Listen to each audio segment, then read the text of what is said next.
बिस्मिल्लाहिर्रहमानिर्रहीम। शुरू करते हैं अल्लाह पाक के बरकत नाम से। अस्सलामु अलैकुम। आपके घर में 2 अंडे और 1 कप मलाई है तो ये रेसिपी आपके लिए। जूसर जग में 1 कप मलाई और 2 अंडे डाल दें और फिर कमाल देखें। ये रेसिपी बहुत कम लोग ही जानते हैं।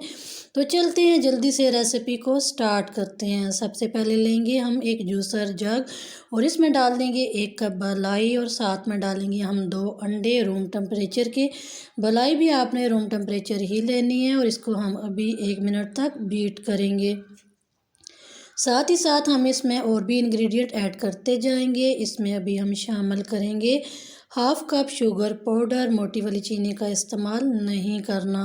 1/2 कप शुगर पाउडर डाल के फिर से हम इसको बीट करेंगे।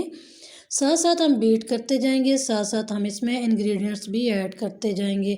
साथ ही इसमें मैंने शामिल किया है चंद कतरे वनीला एसेंस के, क्योंकि इससे बहुत ही मज़े की खुशबू होगी और बहुत ही टेस्टी ये रेसिपी बन के तैयार होगी। तो अभी हमने इसको 1 से 2 मिनट तक बीट किया। एक प्यारा सा बाउल लिया है, इस बैटर को हम इसमें डाल देंगे। तो ये आप देख सकते हैं कितना ये फ्लफ़ी सा बैटर बना है।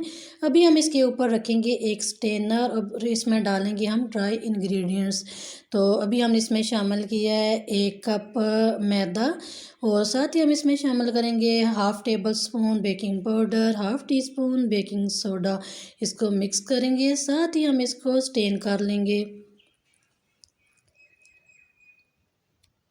तो जब भी आप ड्राई इंग्रेडिएंट्स ऐड करें आपने स्टेनर से स्टेन करके ही इसमें ऐड करना है।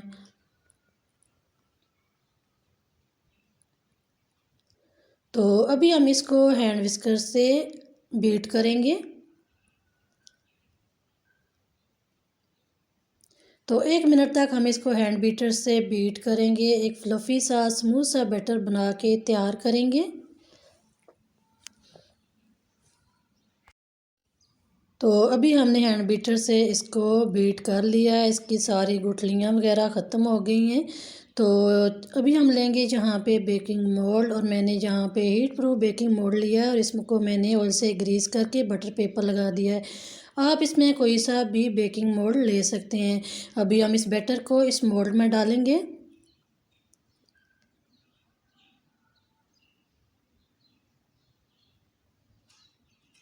तो यहाँ पे ज़रा सी भी रेसिपी अच्छी लग रही हो रेसिपी को लाइक कीजिएगा। चैनल पे नए हैं सब्सक्राइब नहीं किया हुआ तो सब्सक्राइब लाजमी कीजिएगा।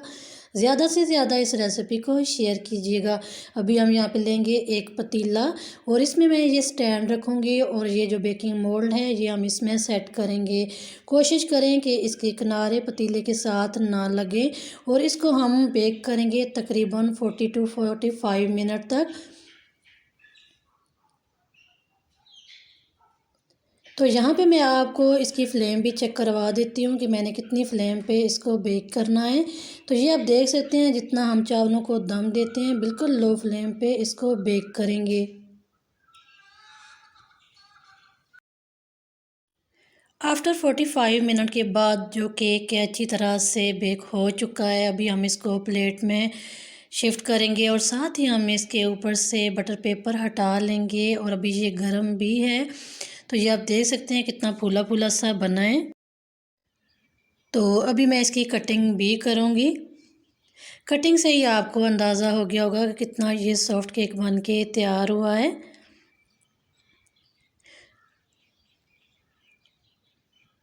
तो ये आप देख सकते हैं कितना स्पॉन्जी केक बना है। ना ही हमने इसमें ऑयल का इस्तेमाल किया और ना ही हमने इसमें बटर का इस्तेमाल किया है। इस केक को बनाकर आप 1 वीक तक स्टोर भी कर सकते हैं। बच्चों को लंच बॉक्स में भी बना के दे सकते हैं। टी टाइम में भी आप इस केक को सर्व कर सकते हैं। विदाउट ऑयल विदाउट बटर हमने कितना ये परफेक्ट केक बना के तैयार किया है। आप इस रेसिपी को ज़रूर ट्राई करें। ये रेसिपी बहुत कम लोग जानते हैं। इस रेसिपी को ज़्यादा से ज़्यादा शेयर करें फ्रेंड्स एंड फैमिली मेम्बर्स में। और 1 कप मलाई से आप कितना अच्छा और कितना परफेक्ट केक घर में बना सकते हैं।